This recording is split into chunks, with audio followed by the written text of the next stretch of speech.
우리 교회의 정체성이나 교회의 어떤 그 노선이나 방향성을 우리가 이해함에 있어서 두 극단이 있습니다.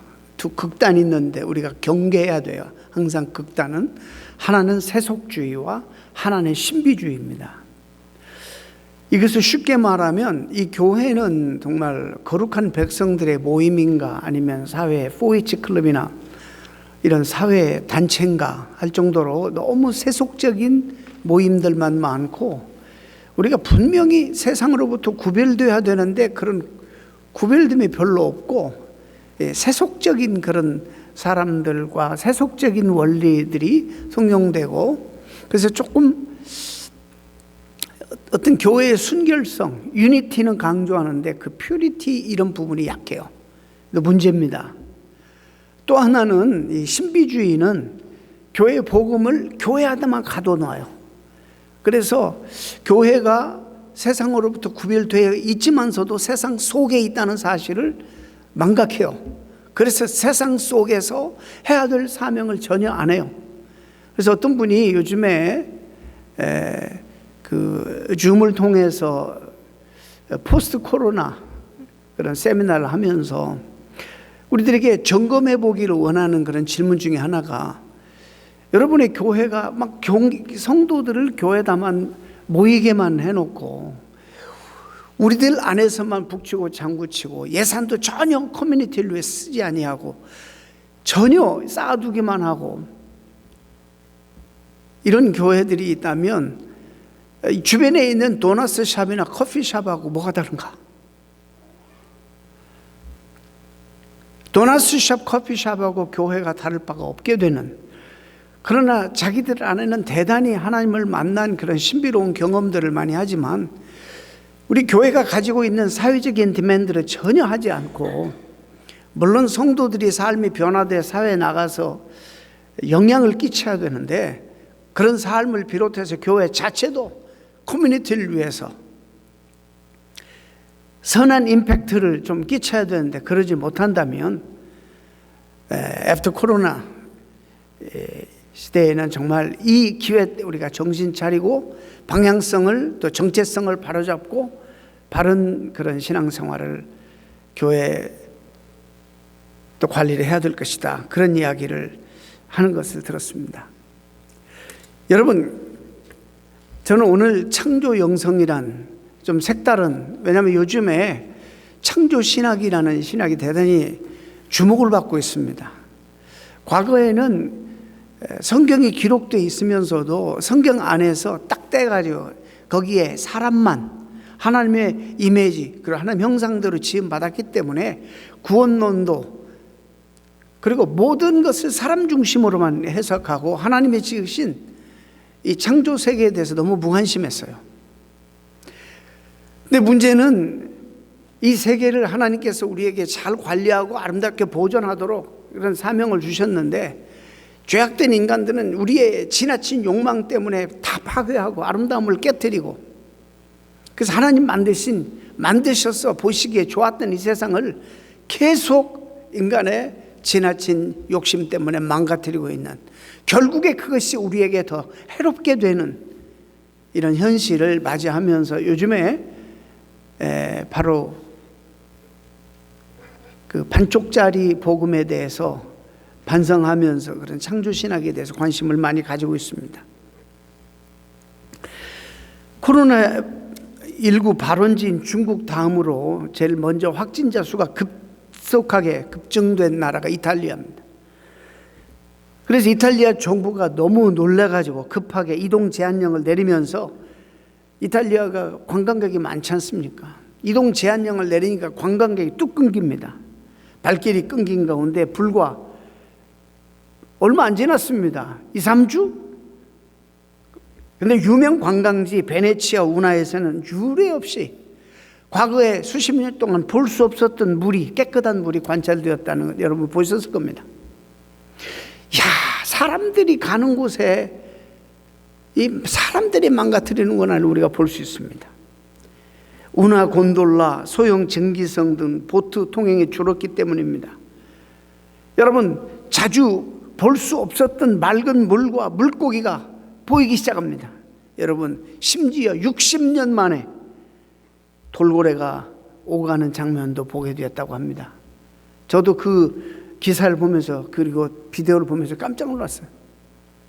최근에 6.25를 맞이해서 한국에 특집 하나를 했는데, 비무장지대라는, 물론 거기에 다른 각도로 조명을 했지만, 저는 볼 때 사람의 손이 닿지 않으면 자연이 그대로 보존돼요. 자연은 자연 스스로를 치유하고 보존해요. 이런 모습을 보면서 우리가 정말 너무 지나치게 만물의 영장이다, 너무 지나치게, 맞아요, 우리가 하나님의 마스터피스죠. 하나님의 걸작품이고 최고의 창조물이고 피조물이죠. 타락하기 전에는 말할 것도 없고, 타락한 후에도 우리가 존귀하게 그지없는 정말 하나님의 형상대로 지음받은 그런 백성들이죠. 과연 그러면 이 세상에 대한 우리의 책임은 없는가?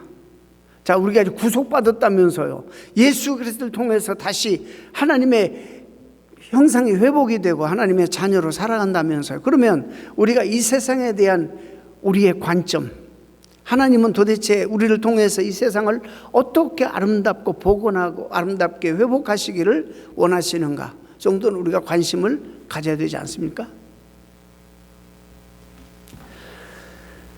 참 재미나는 것은 여러분도 아시겠지만은 이번 기본적인 그런 상식입니다.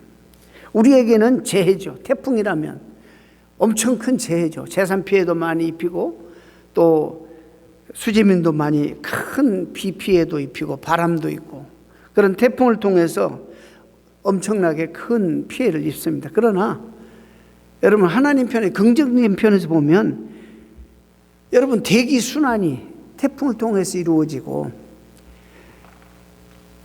이 지구의 기후가 이 태풍을 통해서 조절된다고 그러지 않습니까? 북반부와 남반부로 물을 퍼나르면서 대기를 순환하는 그런 자연의 이치가 그 속에 있는 거예요. 우리에게는 지금 굉장히 고난이고 힘든 일이지만은 적조 현상, 해수 가장 밑에 있는, 바다 밑에 있는 유기물을 분해하는, 뒤집어 엎는, 순환되지 않는 물, 그래서 발생되는 바다 밑에 유기물을 뒤섞어서 산소를 공급해서, 바다 깊은 데까지 산소를 공급해서 깊은 도 살고 있는 그런 어류들, 해양생물들이 쾌적하게 살아갈 수 있도록 만드는 자연의 이치가 또 그 속에 참으로 신비하게 감춰져 있습니다. 우리는 코로나 바이러스 사태 때문에 얼마나 지금 두려워하고 있습니까? 얼마나 오랫동안 이렇게, 이게 사실 정상적이지 않지 않습니까? 우리가 얼마나 일상을 사모하고 지금 이제 뭐가 다 풀린 것처럼 조심을 하지 않고 막 이러는데요, 엄청난 미국이 지금 우리가 가장 위험한 현지에서 있는 거예요. 5만 7천 명의 감염자가 났어요, 미국에서 하루에. 조심하지 않아요.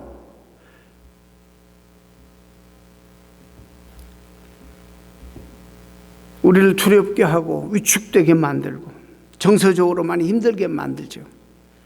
그러나 이 속에서도 분명히 우리는 한 가지 기대하고 아는 것은 하나님의 섭리가 있을 것이다라는 거예요. 우리가 지금 당장 불편하고 너무 힘들지만 우리가 뭘 잘못했길래, 아니 이 지구상에 하나님이 이루실 일이 감춰진 비밀이 뭐가 있길래 하나님의 이런 섭리를 통해서 뭘 회복하시길 원하시는가, 뭘 돌이키시고 회복하시길 원하시는가. 회개시킬 자를 회개시키고 또 부르실 자를 부르게 하시고, 그래서 저는 이런 기회를 통해서 제가 다시 이 창조신학에 대해서, 저는 이게 오래전부터 여러 번 똑같은 말씀은 아니지만 여러 번 이런 부분에 대해서 여러분들에게 강조드렸습니다. 지금 초등학교, 중학교, 고등학교, 이 학교에서도 훨씬 세상 교육이 우리보다도 앞섭니다. 여러분, 아이들이 더 이런 부분에 대해서 교회가 오히려 선도하고 자연보호나, 오늘 참 아름다워라 찬송 우리가 함께 불렀는데, 저는 이 시대에 창조신학, 아니 창조론, 하나님의 창조론의 가장 큰 적은 더 이상 진화론이 아닙니다. 진화론은 더 깊이 들어가 보면 이건 제한되어 있고 이건 한계가 있고 이거는 가설이고 문제가 안 됩니다. 이 시대의 가장 큰 창조론의 적은 저는 현대 문명과 과학이라고 그래요. 저는 그렇게 생각합니다. 하나님 없는, 하나님을 무시한 그런 과학이라고 저는 봅니다. 창조신학이라는 게 도대체 뭐냐? 우리는 이 창조 세계 속에서 도대체 이 세계와 우리는 어떤 관계를 맺고 살아야 되는가? 어떻게 하나님의 피조세계를 관리하고 보존할 것인가? 인간도 시편 기자가 분명히 말했어요. 104편에 똑같은 짐승과 똑같은 존재라는 것. 다만 우리 인간에게 하나님이 주신 영이 있다는 것 이외에, 물론 그게 엄청난 차이지만 이것 때문에 이 세상 다른 동물들을, 짐승들을 우리가 함부로 대하고 무시하고 우리의 욕망 때문에 이것들을 다 파괴해야 될 만한 그런 문제는 아니라는 거예요. 인간의 독특성이 무엇인가? 잘 모르면 단지 인간이 다른 피조물보다 월등하다, 이것만 강조해.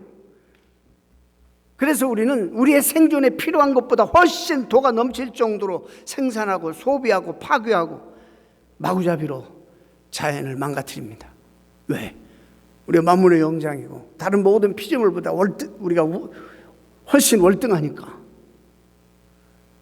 다른 이 모든 것들은 우리가 마음대로 우리가 쓰고 부릴 수 있는 것이다, 이렇게만 생각하니까. 말씀드린 것처럼 우리가 하나님의 형상, 또 하나님의 르악, 생명을 공급받았기 때문에 달라요. 그게 인간의 독특성입니다. 그런데 여기서 또 우리가 영적이라는 말은 이 세상에서 우리는 생명지향적으로 살아야 된다라는 그런 방향성을 우리에게 보여주는 말이기도 해요. 모든 것들을 보존하고 모든 것들을 살리고 복원하고 이런 생명지향적인, 오히려 그것이 우리에게도 유익이 된다는 거예요. 인간만이 중요한 게 아닙니다. 모든 생명들, 산과 들, 강, 모든 피조세계 다 중요합니다. 왜? 하나님의 창조 세계이기 때문입니다. 이 사실을 깊이 인식하는 사람이 바로 이 창조 영성을 가진 사람이라는 거예요. 이것이 바로 창조 영성이에요.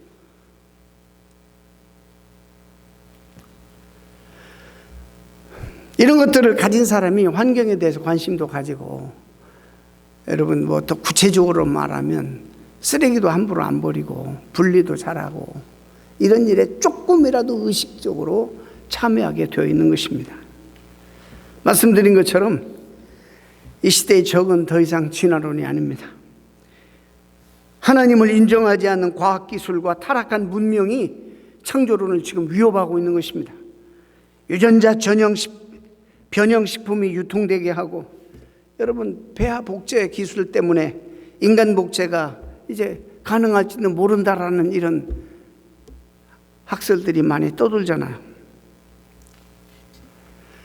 이러다 보니까 사람들 속에 엄청 교만해서 하나님 자리에 앉아서 이 세상과 삶의 문제를 인간들이 해결해낼 수 있다는 교만한 확신이 점점 커지고 있는 거예요. 저는 분명히 반문명론자도 아니고 기술 폐기론자도 아닙니다. 다만 그런 놀라운 어떤 하나님 없는 힘들이 우리의 모든 삶을 지금 완전히 지배해가고 있는 이 흐름이 저는 위험하다고 말하는 겁니다. 우리는 조금 정신 차려야 됩니다. 세상이 그렇게 돌아가도 결국에 이것들은 다 깨질 것이고, 이것 때문에 우리가 오히려 더 너무나도 비참한 결과를 맞게 될 것이라는 걸 알아야 돼요. 아무리 인간 과학기술이 훨씬 더 발전하고 그런다 할지라도 좀 더 근원적인 하나님의 창조 안에서 움직여야만 합니다. 이 모든 것을 있게 하시고 기본이 되시는 하나님의 창조 안에서 움직여야 한다는 사실입니다. 그래서 우리가 뭐 창조론을 믿느냐 과학을 믿느냐 이런 문제가 아니라 우리의 세계관의 문제예요. 어떻게 세상을 바라보느냐, 이 세상 속에서 나의 관계가 어떻고 내 인생은 어떻게 나는 이해를 하느냐, 이런 세계관의 문제가 중요합니다. 따라서 나를 사랑하시는 하나님이 나의 유익을 위해서 또 이 세상을 아름답게 그 선하시고 좋으신 나를 사랑하시는 하나님이 만드신 세계라면 이 세상에 그런 하나님의 섭리에 신뢰와 긍정을 가져야 된다는 거예요. 이런 하나님의 하시는 일들, 창조의 사역에 신뢰와 긍정을 가질 때에 세상 살아가면서 세상에 대한 어떤 자연에 대한 신뢰와 긍정도 우리가 가질 수 있는 것이기 때문에 이게 중요하다는 것입니다. 너무 어려운 철학적인 이야기입니까? 그냥 우리는 막 앉혀놓고 통성기도 시키고 내 구원만 강조하고 이러다 보니 세상보다 훨씬 뒤져 있어요. 복음을 교회 안에만 가둬놓고 우리끼리만 지지고 볶고 하나님 만났느니 뭐 어땠느니 이런 얘기만 하고 다 소중한 거예요. 무시하는 거 아닙니다. 교회를 커피숍 운영하듯이 하나님의 나라 관점으로 이 세상 밖에 우리가 해야 할 일들이 무엇이고 이 세상에서 우리가 받은 사명이 무엇인지를, 전도도 전도지만은 전도 이외에도 해야 할 일들이 도대체 무엇인가, 이런 시각의 지평을 넓히고 하나님의 안목으로 세상을 바라보는 이런 하나님 나라의 이런 개념을 여러분들이 가져야 돼요. 이게 너무 중요한 거예요. 너무. 우리 교회가 향후 너무나도 중요한 이런 교회 방향성이에요. 잊지 마세요. 우리 교회가 여기 도넛 샵하고 뭐가 다른가? 여기 잘 되는 커피숍하고 뭐가 다른가?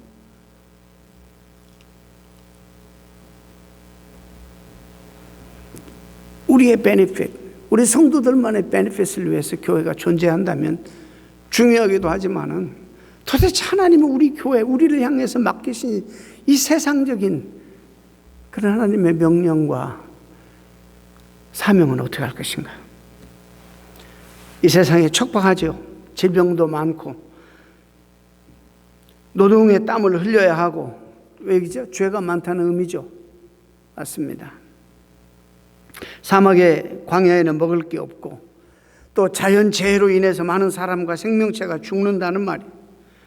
이런 재앙을 막기 위해서 인간은 하나님 주신 지혜와 능력으로 온갖 기술을 발전시켜 문명도 개발하고 사람들의 생명도 살려내고 해야죠. 일반 은총 차원에서 하나님이 얼마든지 우리에게 허락하시는 축복입니다. 또한 의학을 통해서 인간이 건강한 삶을 살게 하고 또 집들을 지어가지고 집 없는 사람들 공급함으로 그들이 잘 살 수 있도록 그렇게 해야 되죠. 근데 문제의 핵심은 하나님의 창조한 이 세계를 하나님이 친히 보존하고 다스리고 계신다는 사실을 과연 내가 믿고 있는가? 과연 내가 신뢰하고 있는가? 여러분, 이 코로나가 이래도요, 하나님은요 이 세상을 포기하지 않습니다. 어떤 방법으로도 인류가 이 과학과 문명으로 니네 해볼 대로 너무나도 망가뜨리니까 한번 하나님께서 태풍을, 이런 바이러스 태풍을 한번 보내셔서 정신 차리게 하시고 인간 교만을 꺾으시고, 미국 너희들이 할 수 있는 게 뭔데? 너희들이 돈으로 기술로 할 수 있는 게 뭔데 도대체? 교만을 꺾으시는 거예요.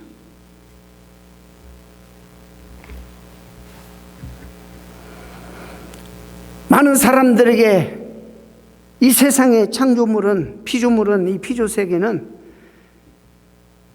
뭐라고 말하냐면 죽어 있는 사물에 불과하다고 생각해 버려요. 죽어 있는 사물에 불과해요. 이건 내가 사용하고 마음대로 누릴 수 있는, 나를 위해 존재하는 것으로만 이해해요. 그래서 죽어 있는 사물이기 때문에 우리가 이용해야 할 대상이거나 우리가 적대하는 악의 원천이 이렇게 생각할 수도 있어요. 절대 그런 게 아닙니다. 이 세상은 저와 여러분을 비롯해서 모든 하나님이 지으신 생명체들이 나름대로 생명을 향유할 수 있는 시간과 공간입니다. 생명들이 어울리는 축제의 장소가 바로 이 우주 공간입니다. 낭만적인 생각, 그런 표현이 아니에요. 자연주의자의 생각도 아닙니다. 이 세상의 모든 생명체와 사물들을 영적인 시각으로 바라보는 사람들이 가지는 세계관이 정말 필요해요. 우리의 신앙도 여기서 근거돼야 되고 연결이 돼야 되는 거예요. 그래서 땅을 볼 때 언젠가도 한번 제가 인용했지만 힘의 근원, 원천, 우리에게 또 생명을 공급하는 많은 농산물을 내는 생명의 토대로 보는 것이 아니라 어떤 사람은 땅을 언제나 보면 투기의 대상으로 보는 거예요.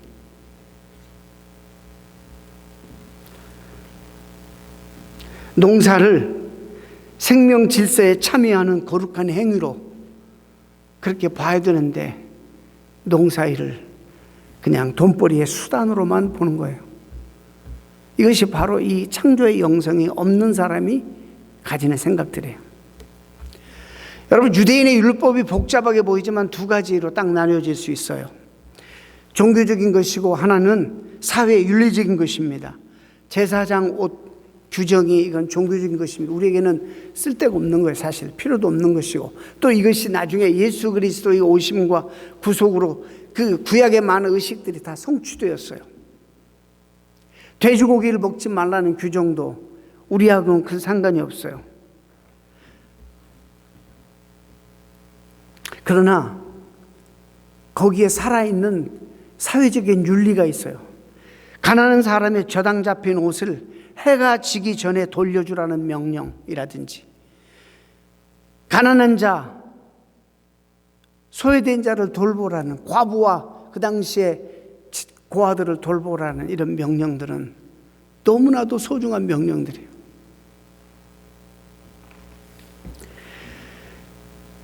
율법이 하나님 믿는 신앙을 다루면서 사회 윤리적인 구도 안에서 다루고 있다는 사실을 여러분 알아야 돼요. 근데 그 하나님과 관계되는 것은 잘 비교적 강조해서 아는데 사회 윤리적인 구도에서는 별로 강조를 안 해왔어.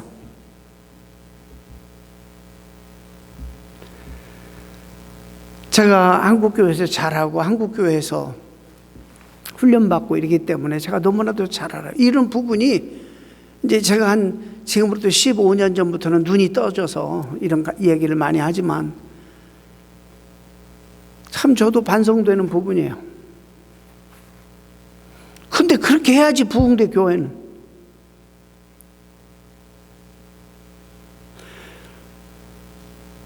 영적인 것, 하나님과의 관계, 이런 것만 자꾸 강조해야지 교회는 사람들이 모여들어.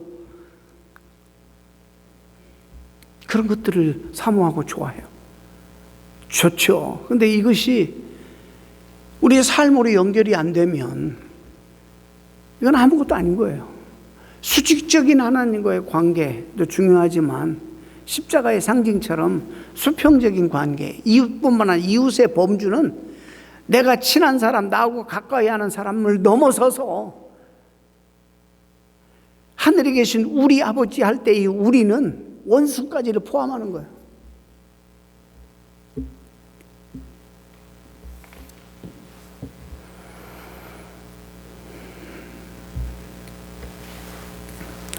종교적이면서 윤리적인 요소를 함축하고 있는 율법은 이스라엘뿐만 아니라 모든 인류 전체를 위해서도 아주 탁월한 그런 법률들이에요. 그 중에 하나가 오늘 안식일이에요. 안식일, 쉼. 엿새 동안 일하고 일의 날에 쉬라는 야훼의 명령입니다. 저는 오늘 물리적으로 이것을 해석하려고 하지 않고 여기에 감추어진 미닝, 영적인 의미, 이걸 강조하고 싶습니다. 이 안식일의 전승은 안식년으로 발전되고 희년 개념으로 발전합니다. 6년 동안 농사지고 7년째는 그 땅을 쉬게 하는 제도입니다. 희년은 사회 질서를 50년마다 원래 상태로 되돌리는 제도입니다. 그래서요, 유대 사회는 빈부의 격차가 그렇게 자본주의 사회처럼 많을 수가 없어요. 50년이 되면 다 원위치. 처음에 가나안 땅에 분배받았던 땅을 다 되돌려줘야 되고 공정하게 다시 원위치되는 거예요. 노예도 다 풀려주고, 억울한 일 당해서 자식을 노예로 보냈으면 다 풀어주고, 땅을 잡혔으면 다 내어주고, 다 원위치. 다시 시작하게 해요. Start all over again. 또 50년 지나면 다 원위치. 이게 주블리라고 해요. 희년. 여러분 많이 들으셨어. 그래서 팀 켈러 목사님은 바로 이 성경의 중심 사상, 이 주블리 개념을 가지고 도대체 정의란 무엇인가라는 책을 썼어요. 자본주의 국가에서 뉴욕의 한복판 맨하탄에서 사역하는 목사님이 정의란 도대체 무엇인가? 그래서 주블리 정신을, 희년 정신을 이야기하는 그 책에서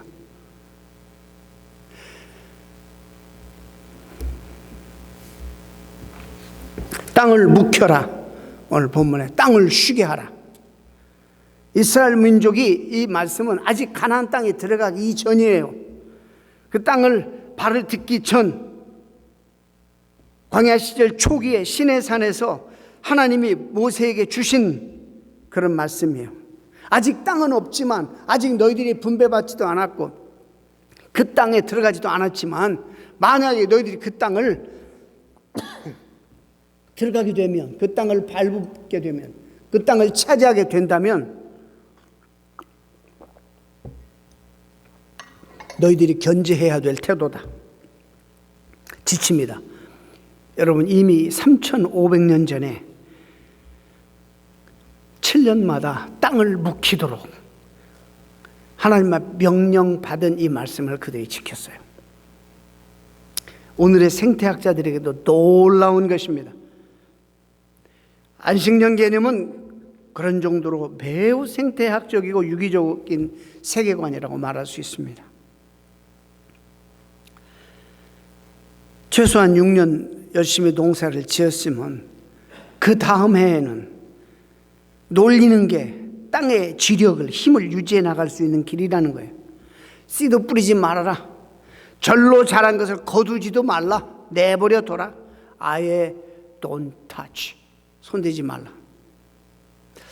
우리 조상들도 이런 지혜가 있었어요. 열맞이가 있으면은 농사 짓고 어느 한 부분은 딱 떼어서 놀려요. 그래 거기다가 막 거름을 많이 주고 짐승에 뭐 이렇게 들어온 것도 갖다 막 줘서 그 땅을 묵혀요. 그 지력을 회복하려고. 근데 여러분, 우리가 사는 이 시대의 농사 보면 어떤지 아세요? 그런 게 다 없어졌어요. 생산성 일변도입니다. 땅이 있다면 어떻게 놀려? 뭐 미국 같으면 우리는 조그마한 텃밭이니까 어쩔 수 없지만, 제가 말하는 건 다른 개념이에요. 큰 땅을 묵히는 방식을 포기한 지 오래되었습니다. 최대한 많은 땅을 이용해서 얼마나 많은 소출을 올릴까? 독한 화학비료와 살충제를 과도하게 사용하면서까지 생산성을 높이는 시대에 우리가 살아갑니다. 근데요, 놀라운 것은 이 유대인들이 땅을 묵히는 이 안식년 제도를 땅에게만 적용하지 않고 사람에게까지 적용했다는 거예요. 사람에게 적용했어요. 인간의 삶의 내용까지 적용해서 이것을 받아들이고 발전시켜 나갔어요.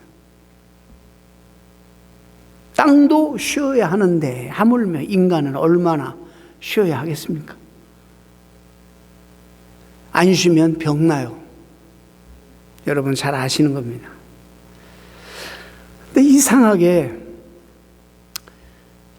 우리는 창세기에 따르면 노동은 인간의 하나님 명령을 거역한 징벌이라고 이렇게 기록되어 있기 때문에 이 노동에 대해서 한쪽에서는 노동은 신성한 것이다 이렇게 말하는데 말도 안 된다. 성경은 이 노동이라는 것은 죄의 징벌의 결과로, 그래서 아담에게 땀을 흘려야 먹고 살 수 있고 하와에게는 해산의 고통을 느껴야, 여러분 그 속이 우리를 고통스럽게 우리를 골탕 먹이려고 하나님이 주시는 게 아니라 에덴 동산에 내어 보내면서 그걸 통해서 너희가 왜 이렇게 됐는지 죄를 깨닫고 회개하고 하나님 앞에 돌아오라고 하는 수단과 방편으로 주신 거예요.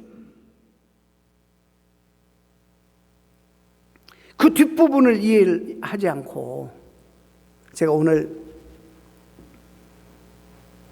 여러분 집에 가셔서 오늘 목회자 칼럼도 한번 읽어보세요. 너무 죄만 강조해. 죄. 근데 죄를 강조하는 것은 죄가 심하면 하나님의 긍휼과 하나님의 은혜가 필요하다는 것을 보여주는 수단과 방편이에요. 그래서 주님의 은혜가 필요한 거예요. 거기까지 안 가. 죄.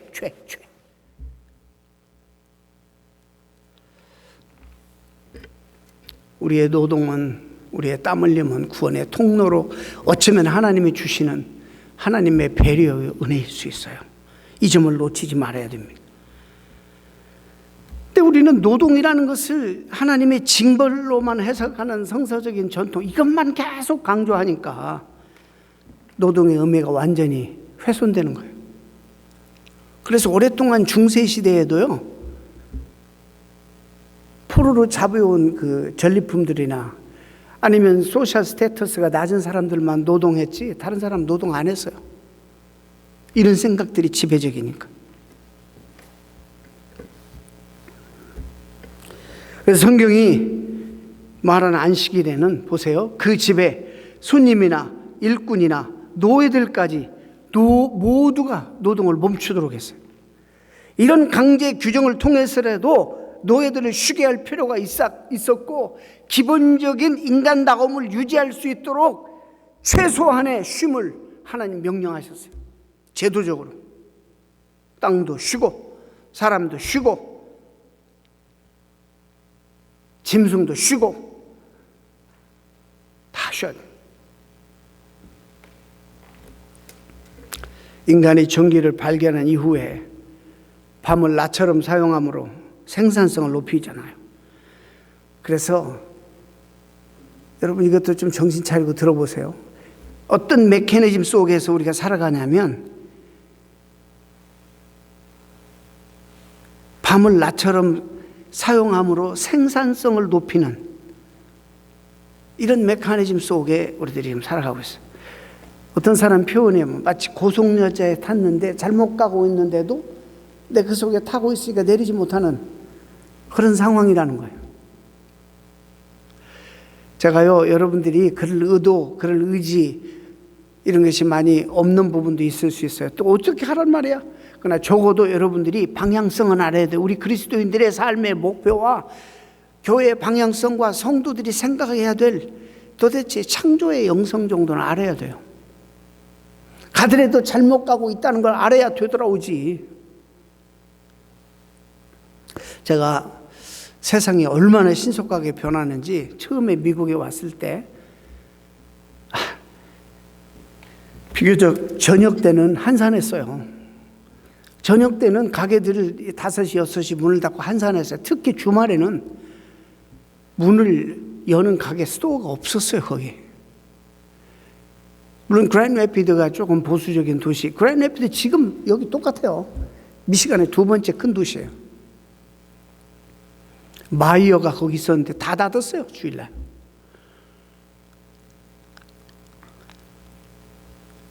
전부 교회 가라고, 쉬라고, 예배드리라고. 불과 제가 미국에 왔을 때 있었던 일이에요.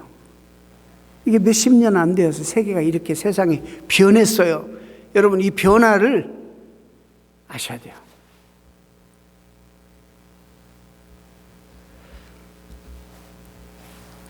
사실 우리가 하나님을 찾는다는 그런 모습은 즉 쉼을 얻겠다는 거, 쉼을 좀 얻으려고 하나님을 찾는 거예요. 근데 성경이 말씀하는 핵심 중에 하나는 하나님 안에서만 쉼이, 진정한 쉼이 제공된다, 그렇게 말씀하는 거예요. 약속하는 거예요. 영적인 쉼, 정신적인 쉼을 성경에서는 소개하. 수고하고 무거운 짐진 자들아 다 내게로 오라, 내가 너희를 쉬게 하리라. 주님 안에서만 쉼이 있어요. 본문으로 가보죠. 땅을 묵히라, 야훼 명령입니다. 이대로 따르면 당연히 산수적으로 생각하면 먹거리의 7분의 1이 줄어들어요. 분명히 줄어들어요, 산수적으로.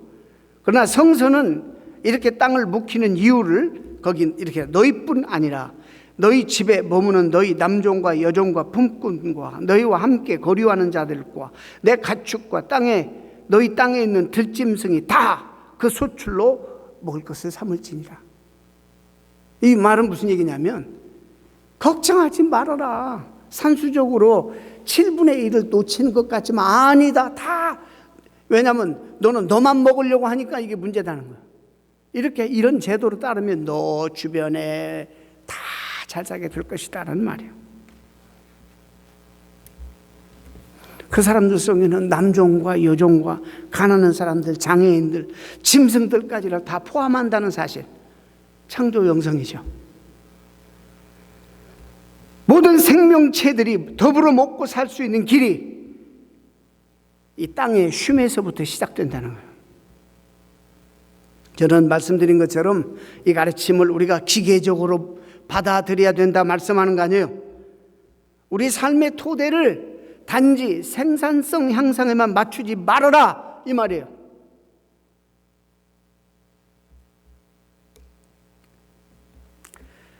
참된 쉼의 근거는 하나님 안에서 우리의 삶의 구조를 새롭게 끊임없이 개혁해 나가야 한다는 말입니다.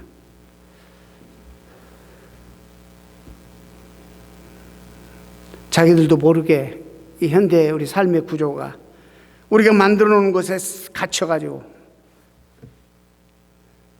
제가 말씀드렸죠. 세속주의라고 그래요. 우리가 만들어 놓은 삶의 시스템에 갇혀가지고 어쩔 수 없이 살아가는 거. 세속주의. 우리는 세상에 살지만 we don't belong to the world. 우리는 세상에 속해 있지 않아요. 자, 그럼 내가 이 구조 속에, 시스템 속에 살아나는 어쩌라고? 그런데 여러분 각자가 어플라이 해야 될, 우리는 이 세상에 원래 속해 있는 사람이 아니에요. 그러나 이 세상과 소통해야 돼요. 너무 그래서 세상만 따라가는 게 세속주의예요. 또 반대로 신비주의, 종교 열광주의도 문제예요. 세속주의를 피한다고 또 하나의 종교적인 피안의 세계로 도피하는 방식, 거기서 쉼을 얻으려고 하는 것도 잘못된 거예요. 세속주의는 세속적인 방법으로 자기의 삶을, 에너지를 소진시키는 것이고, 신비주의는 종교적인 방식으로 자기를 소진시키는 것뿐이에요. 다를 바가 없어요. 균형을 잘 맞춰야 돼요. 여러분의 맞춤형 해결책을 말씀드린다면 말씀과 성령으로 살아가는 거예요. 매일매일 일상에서 하나님 말씀과 성령의 도움을 받고 살아가는 거예요. 다 구체적으로 얘기할 수 없습니다만은 그냥 지나다가도 기도하고 싶으면 여보 앉아서 우리 기도하자. 성령의 음성을 들어야지. 마음이 불편하고 그러면 여보 앉아 일어나서 기도하자. 하나님의 다스림을 받는 모습이에요. 남편이 신앙이 없고 그러면 그냥 혼자서라도 내 마음이 번민이 있고 근심이 있고 이러면 그래서 기도하고, 하나님 나에게 마음의 평안을 주옵소서. 여러분의 영혼이 참된 쉼을 맛보고 있는지 아닌지 진단해 볼 필요가 있습니다. 존재의 기쁨과 평화가 여러분 내면에 가득하다면, 아니 조금씩이라도 쉼이 확대된다면 감사하게 그 길을 계속 가시기 바랍니다. 그렇지 않고 거꾸로 번민과 절망과 허물어져 가는 그런 많은 낙담들이 있다면 예수님의 약속하신 참된 쉼을 얻도록 자기 목표 지향성을 포기하고 성령에게 여러분 자신을 헌신하시기 바랍니다. 참 아름다워라 주님의 세계는. 기도하겠습니다.